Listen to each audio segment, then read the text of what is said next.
مردان کی union council منگا میں بیک وقت 39 افراد میں کرونا وائرس کی تشخیص سے جہاں پاکستان میں وبا تیزی سے پھیلنے کا خطرہ سنگین ہو چلا ہے، وہاں اس واقعے نے کرونا وائرس کی روک تھام کے لیے لازمی اقدامات پر سماج کے مکمل عمل کرنے کی اہمیت کو مزید واضح کر دیا ہے۔ ایم.پی. ظاہر نے کہا کہ مردان ضلع کو فوری طور پر فوج کے حوالے کیا جائے۔ مردان میں کرونا وائرس کی صورتحال انتہائی تشویشناک ہو گئی ہے۔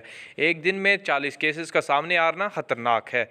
مردان میں یہی صورتحال جاری رہی تو حالات کنٹرول سے باہر ہو جائیں گے۔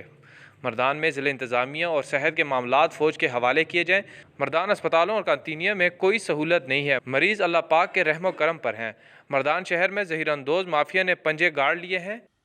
اب میں ایم.پی. ظاہر طورو وزیر اعظم پاکستان عمران خان سے دردمندانہ اپیل کرتا ہوں کہ مردان میں کرونا وائرس کی وبا جس طریقے سے پھیل چکی ہے اور ایک دن کے اندر 40 نئے مریض جو ہیں ان کے ٹیسٹ مثبت آئے ہیں، اگر یہ صورتحال جاری رہی تو مردان کے لوگوں کو کنٹرول کرنا اور اس وبا کو کنٹرول کرنا بہت مشکل ہو جائے گا۔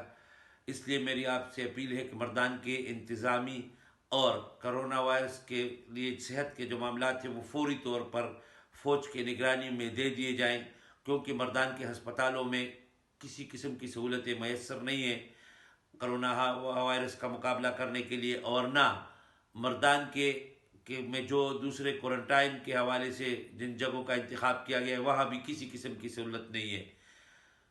دوسری طرف مردان میں گران فروشوں نے اور وہاں کے جو مافیا ہے، ذخیرہ اندوزی کا جو مافیا ہے، انہوں نے بھی اپنے پنجے جو ہے وہ مردان میں گاڑ لیے ہیں اور وہ مردان کی صورتحال کو انتہائی خراب کرنے کی طرف لے جا رہے ہیں۔ مردان کے عوام جو ہے وہ انتہائی مایوس ہو چکے ہیں اور مردان کے عوام کی پوری نظریں جو ہے وہ خصوصی طور پر عمران خان کی طرف ہے کہ وہ اس سلسلے میں کوئی قدم اٹھائیں گے۔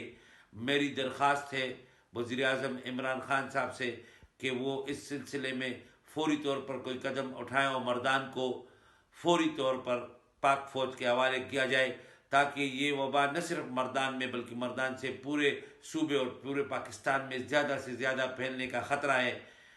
مردان کی یونین کونسل منگا کے عوام کا لاک ڈاؤن کے حوالے سے حکومتی اقدامات پر اظہار تشویش۔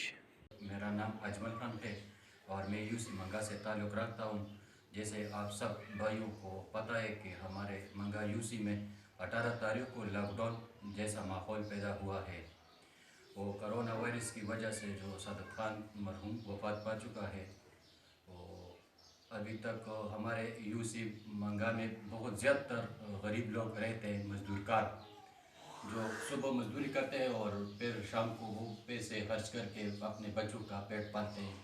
وہ ہمارے غریب لوگ گھر میں محصور ہیں، تو ہم اپنے میڈیا بھائیوں کو درخواست کرتے ہیں کہ وہ ہمارا آواز حکومت زرعی تک پہنچائے اور ان سے ہمارے لیے امداد کی اپیل کرے تو وہ ہمارے ان غریب لوگوں کے ساتھ امداد کریں۔ ہمارے منگا میں 17 مارچ سے یہ کرفیو شروع ہوئی ہے۔ یہاں جو وائرس کورونا وائرس کے نام سے ایک بیماری شروع ہوئی ہے، اس وجہ سے ہمارے منگا میں بھی کرفیو شروع ہوئی ہے۔ یہاں پہ مکمل لاک ڈاؤن ہے اور کوئی کسی کام یا کوئی مزدوری وغیرہ بھی نہیں کر سکتا۔ ہمارے بچے یہاں بھوکوں سے مر رہے ہیں، اس لیے ہماری حکومت سے یہ اپیل ہے کہ منگا کے لیے کوئی ریلیف دے یا کوئی پیکج دے تاکہ ہماری زندگی آسانی سے گزر جائے۔ میرا نام جان محمد لالو ہیل ہے، میں منگا یون کونسل سے تعلق رکھتا ہوں۔ ہمارے یوسی منگا میں 17 تاریخ سے لاک ڈاؤن لگائی گئی ہے اور ہم سب گاؤں والا گھروں میں محصور ہے۔ ابھی یعنی آج تک ہم کو حکومت کی طرف سے کوئی ریلیف یا پیکج نہیں ملا۔ ہم تمام حکومت اداروں کو اپیل کرتا ہوں کہ منگا کے لوگوں سے آپ مدد کر کے اور یہ کرفیو ادھر نافذ کیا ہے یہ اٹھاؤ۔ کورونا وائرس کی وبا پھیلی تو تحقیق کرنے والے ماہرین نے حفاظتی اقدامات میں سوشل ڈسٹینسنگ یعنی سماجی رابطوں سے دوری اختیار کرنے کو سب سے اہم قرار دیا۔ اس کے ساتھ ساتھ متاثرہ فرد کے ساتھ رابطے میں رہنے والے تمام افراد کی فوری شناخت اور ان تمام افراد کو قرنطینہ منتقل کرنا بھی کورونا وائرس کا پھیلاؤ کو روکنے کے لیے انتہائی ضروری ہے۔ اب یہاں آئیے جانتے ہیں کہ مردان کی یونین کونسل منگا میں ایسا کیا ہوا کہ یک وبا نے درجنوں افراد کو اپنی لپیٹ میں لے لیا۔ مردان کی یونین کونسل منگا کے رہائشی 50 سالہ سعادت خان 9 مارچ کو سعودی عرب سے پاکستان پہنچے، کورونا وائرس کے علامات کو نظر انداز کیا اور سماج سے 14 دن کی دوری اختیار کرنے کے بجائے سب کے ساتھ گل مل گئے۔ سعادت خان کا پوری فیملی نے استقبال کیا، گاؤں کے تمام افراد کو کھانے پر مدعو کیا گیا، سب کے ساتھ بغلگیر ہوئے، سلام دعا کی۔ حکومتی ہدایات کو مذاق سمجھنے والے اس رویے نے منگا میں المناک صورتحال کو جنم دیا۔ 16 مارچ کو سعادت خان طبیعت زیادہ خراب ہونے پر ہسپتال میں داخل کیے گئے۔ 17 مارچ کو ان کا کورونا ٹیسٹ پازیٹیو آیا مگر بہت دیر ہو چکی تھی اور سعادت خان کا اگلے ہی دن 18 مارچ کو انتقال ہو گیا۔ اب آغاز ہوتا ہے دوسرے مرحلے کا، جو ہے متاثرہ شخص کے ساتھ رابطے میں رہنے والے افراد کی شناخت اور انہیں قرنطینہ میں منتقل کرنے کا۔ حکومتی اداروں نے پوری منگا یونین کونسل کو قرنطینہ میں بدلتے ہوئے لاک ڈاؤن کر دیا۔ سعادت خان سے رابطے میں آنے والے تمام افراد کے ٹیسٹ کرائے گئے، جن میں سے اب تک 39 افراد کو کورونا ٹیسٹ پازیٹیو نکل آیا ہے۔ منگا کے اس واقعے نے ثابت کر دیا ہے کہ کورونا وائرس کا پھیلاؤ روکنے کے لیے بتایا گیا طریقہ کار ریاست پاکستان نے انتہائی مؤثر طریقے سے اختیار کر لیا ہے۔ اس لیے یہ ممکن ہوا کہ ابتدائی مرحلے میں ہی کورونا وائرس سے متاثرہ افراد کی شناخت کر کے مزید پھیلاؤ کو روک تھام کے اقدامات اٹھائے جا رہے ہیں۔ اب تک خیبر پختونخوا میں پشاور، بنیر، چارسدہ، مردان کے 10 سے زیادہ علاقے سیل اور آئسولیٹ کر دیے گئے ہیں۔ اس کے ساتھ ساتھ سوات سمیت تمام علاقوں میں بازار مکمل طور پر بند کر دیے گئے ہیں۔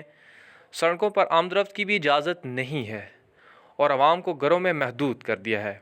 کورونا وائرس کے پھیلاؤ کو روکنے کے لیے ریاستی مشینری مکمل طور پر متحرک ہو چکی ہے، مگر ریاستی اقدامات نتیجہ خیز تب ہی ثابت ہو سکتے ہیں جب عوام اس ضمن میں 100% تعاون کریں تاکہ پاکستان میں کوئی اور علاقہ مردان کی یونین کونسل منگا نہ بن سکے۔